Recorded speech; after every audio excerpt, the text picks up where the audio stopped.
یہ درباروں کے اوپر جو سجدے ہو رہے ہیں انجینئر صاحب کروا رہے ہیں یا اس کا کسٹوڈین میں ہوں؟ میں آپ کو بڑی مزے کی بات بتاؤں، میں آج سے آلموسٹ تقریباً 14 سال پہلے کی بات ہے، اس وقت نیا نیا میں اس طرف آنا شروع ہوا تھا 2007-8 کی، تو ظاہر ہے کہ میری کوئی ویڈیوز بھی نہیں تھی، مجھے اس طرح کوئی جانتا بھی نہیں تھا، تو میں گولڈرا دربار پہ گیا۔ اس وقت تو ہم بریلوی تھے، ابھی ٹرانزیشن پیریڈ میں تھے، چینج تو فروری 2008 اور پھر الٹیمیٹلی 28 مئی یوم تکبیر کے دن، جس دن پاکستان نے اٹامک بلاسٹ کیے تھے 1998 میں، اور 28 مئی 2008 کو ایگزیکٹلی اس کے 10 سال کے بعد اس تو بڑا اٹامک بلاسٹ ہو گیا، ٹھیک ہے، تو میں نے پہلی دفعہ اعلان حق بلند کیا۔ تو یہ میں آپ کو 2007 کے اینڈ کی بات کر رہا ہوں۔ تو میرا چھوٹا بھائی، اس کا نکاح تھا، تو اس نے کہا جی میں نے گولڈا شریف نکاح پڑھوانا ہے، ادھر کے مفتی صاحب سے بات کریں۔ تو میں قریب ہی رہتا تھا، میرے آفس کی طرف سے جو رہائش تھی وہ وہاں سے تقریباً 1 کلومیٹر واکنگ ڈسٹنس پہ تھی F11 میں، اور یہ E11 بنتا ہے۔ تو میں اکثر عصر کی نماز گولڈا شریف پڑھتا تھا، پھر مغرب عشاء پڑھ کے آرام سے رات کو واپس آتا تھا۔ میں بھی بڑی کوشش کی تھی انہیں بابا پڑھنے دی، لیکن مجھے کیا پتا تھا کہ بابوں کی موت میرے ہاتھ سے لکھی ہوئی ہے، تو علمی موت۔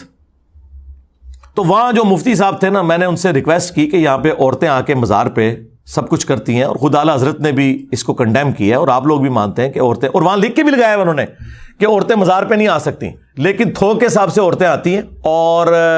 چونکہ چندہ دیتی ہیں نا، تو اپنا چندہ کون چھوڑ سکتا ہے، مجھے بتائیں آپ۔ تو میں نے انہیں کہا کہ انہیں روکا کریں، اور لوگ تو ڈائریکٹ سجدے بھی کرتے ہیں، وہ کہتے ہیں ہم نے لکھ کے لگایا نا، یہاں کوئی سجدہ نہ کرے، یعنی وہ لکھ کے نا اپنی ذمہ داری پوری سمجھتے ہیں۔ تو میں نے اس وقت بھی، یعنی اس حمیت کے اندر کہ بریلوی مسلک کو یہ لوگ بدنام کر رہے ہیں کہ بریلوی مسلک میں تو قبروں کو سجدہ نہیں ہے،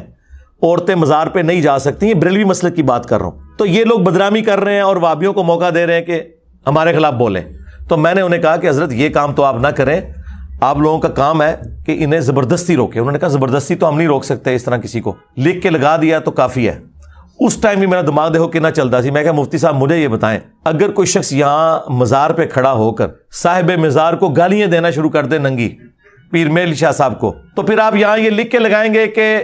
صاحب مزار کو ننگی گالیاں دینا منع ہے، اس پہ اکتفا کر لیں گے، اور جس کا دل کرے آ کے بابے کو پکار کے گالیاں نکالے، کہتے ہیں ایسی ہڈی پسلی توڑ دیں گے۔ میں نے کہا دیکھ لو، تمہارے نزدیک بابوں کی عزت اللہ اور اس کے رسول سے بڑھ کے ہے، جو اللہ کو گالیاں دے رہے ہیں شرک کر کے۔ جی سورہ مریم میں لکھا ہے قریب ہے آسمان پھٹ پڑے اور زمین شک ہو جائے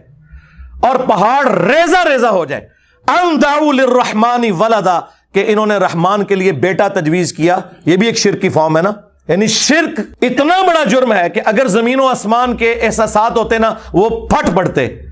کہ یہ اللہ کے ساتھ شرک کر رہے ہیں۔ یعنی شرک اللہ کو گالی دینا ہے، تم بابوں کو گالی دینا تو برداشت نہیں کرو گے، اللہ کو لوگ گالی دے رہے ہیں تم لوگ برداشت کر رہے ہو۔